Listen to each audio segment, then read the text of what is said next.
সম্মানিত খামারি এবং দর্শক ভাইরা সবার প্রতি সালাম, আসসালামু আলাইকুম। আশা রাখি সবাই ভালো আছেন। আমরা আছি আমিনা পোলট্রি ফার্মে। আপনারা প্রতিদিনের নয় আজকে দেখতে পাচ্ছেন।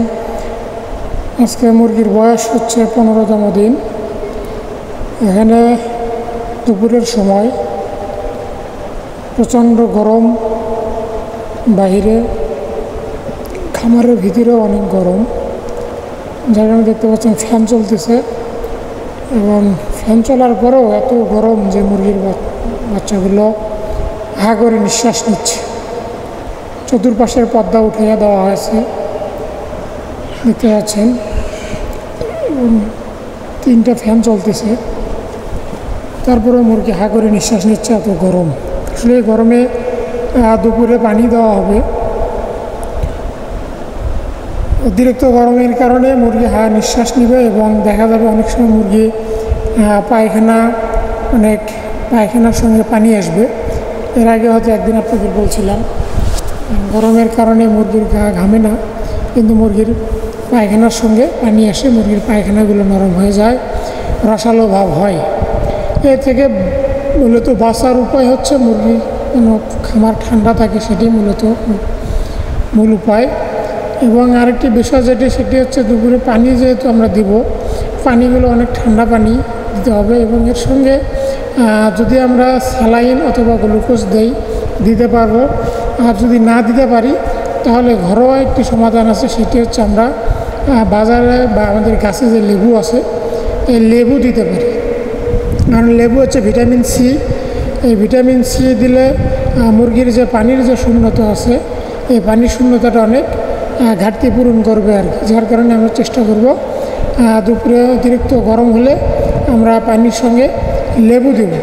সেক্ষেত্রে যদি আমরা লেবু দিলে মুরগির পায়খানার সঙ্গে যে পানিটা আসবে, এই পানির যে ঘাটতিটা আছে, এই ঘাটতিটা পূরণ হবে এবং মুরগির শরীরটা ঠান্ডা থাকবে। মুরগির শরীর ঠান্ডা থাকবে এবং পানির ঘাটতি পূরণ করবো, যার কারণে আমরা লেবু ব্যবহার করব। আপনার এক্ষেত্রে করতে পারেন, 4 লিটার পানিতে একটা লেবু, অথবা যদি গরম একটু কম হয় আপনারা 10 লিটার পানিতে একটা লেবু ব্যবহার করতে পারেন। 4 লিটার পানিতে অথবা 10 লিটার পানিতে। অতিরিক্ত গরম হলে 4 লিটার পানিতে একটা দেবেন, আর বেশি গরম না হলে 10 লিটার পানিতে আপনারা একটা দেবেন। এক্ষেত্রে আরেকটি সুবিধা আছে যে আপনার ভিটামিন সি খাওয়ার কারণে মুরগির হজম শক্তিটাও ভালো থাকবে এবং মুরগির খাদ্যের যে চাহিদা, খাওয়ার স্বাভাবিকভাবে মুরগি খাদ্য গ্রহণ করবে এবং মুরগির খাবারটা হজম ভালোভাবে হবে আর কি। যার কারণে মূলত আমরা লেবু ব্যবহার করতে পারি। যদি আমরা বাজার থেকে গ্লুকোজ অথবা স্যালাইন পাই, স্যালাইন অথবা গ্লুকোজ দিতে পারি।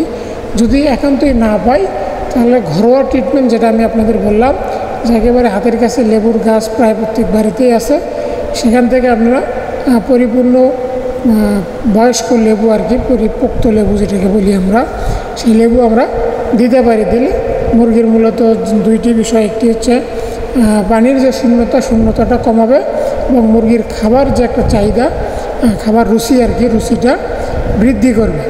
আমরা মূলত এখানে লেবু ব্যবহার করলাম। আসলে লেবু দেওয়ার সময় ভিডিওটা করা হয়নি। আপনারা ইচ্ছা করলে সুন্দরভাবে লেবু দিতে পারেন। দিলে মুরগির এই বিষয়টা, আর পর্যাপ্ত বাতাস যেন খামারে প্রবেশ করে এই ব্যবস্থা আপনাদেরকে নিতে হবে। ফ্যান দিতে হবে, পর্দাগুলো সুন্দরভাবে রাখতে হবে যেন খামারে একদিক দিয়ে বাতাস প্রবেশ করে আর অন্য দিক দিয়ে বের হয়ে যায়। যার কারণে সবগুলো পর্দায় উঠাইয়া দিতে হবে যেন খামারে বাতাস প্রবাহিত হয়। বাতাস প্রবাহিত হলে মুরগির গায়ে বাতাস লাগলে গরম অনেকটাই কমে যাবে। আপনি দেখতে পাচ্ছেন পানি দেওয়ার সঙ্গে সঙ্গেই বাচ্চাগুলো পটের চতুর্পাশে এসে পানি খাচ্ছে, কারণ প্রচণ্ড গরম। আর গরমের সময় পানিটা কিন্তু একটু বেশি খায়, আর পানি বেশি খাওয়ার কারণেও দেখা যায় অনেক সময় পায়খানা নরম হয়ে যায়, পায়খানার সঙ্গে পানি আসে। পায়খানার সঙ্গে পানি আসলে কিছু বিষয় হচ্ছে আপনার লিটারগুলো দ্রুত নষ্ট হয়ে যায়, এটা একটি ক্ষতিকর বিষয়। এবং মুরগির যে গ্রোথটা অনেক সময় কমে যায়, এই বিষয়গুলো সতর্ক থাকবেন আর কি। পায়খানার সঙ্গে বেশি পানি আসলে পায়খানা নরম হলে লিটারগুলো দ্রুত ভিজে যাবে এবং দুর্গন্ধ ছড়াবে এবং মুরগির যে গ্রোথ আছে, গ্রোথটা কমে যাবে। যার কারণে আপনার চেষ্টা করবেন লেবু খাওয়ানোর জন্য, এবং বাতাস যেন সর্বাত্মকভাবে বাতাস যেন খামারে আসে, এবং ফ্যান সহ যাবতীয় বাতাস প্রবাহের ব্যবস্থা করতে হবে যেন মুরগি গরম না লাগে। সম্মানিত খামারি ভাইয়েরা, আপনারা ভিডিওটি দেখতে পাচ্ছেন, যদি ভিডিওটি ভালো লাগে আপনারা সবাই জানাবেন, কমেন্ট করে শেয়ার করে জানাবেন, এবং নতুন নতুন ভিডিও যেন তৈরি করতে পারে আপনাদের জন্য সুবিধার্থে, সেজন্য সবাই কমেন্ট বক্সে জানাবেন, এবং ভিডিওগুলো কীভাবে করলে আরও সুন্দর হবে, ভালো হবে, এটিও আপনারা কমেন্ট বক্সে জানাইয়া দেবেন। তাহলে আমরা আপনাদের আজকে দেখালাম গরমে ঘরোয়াভাবে কী করতে পারি। সম্মানিত খামারি এবং দর্শক ভাইয়েরা, সবাইকে সালাম জানিয়ে আজকের মতো এখানে শেষ করছি। আসসালামু আলাইকুম।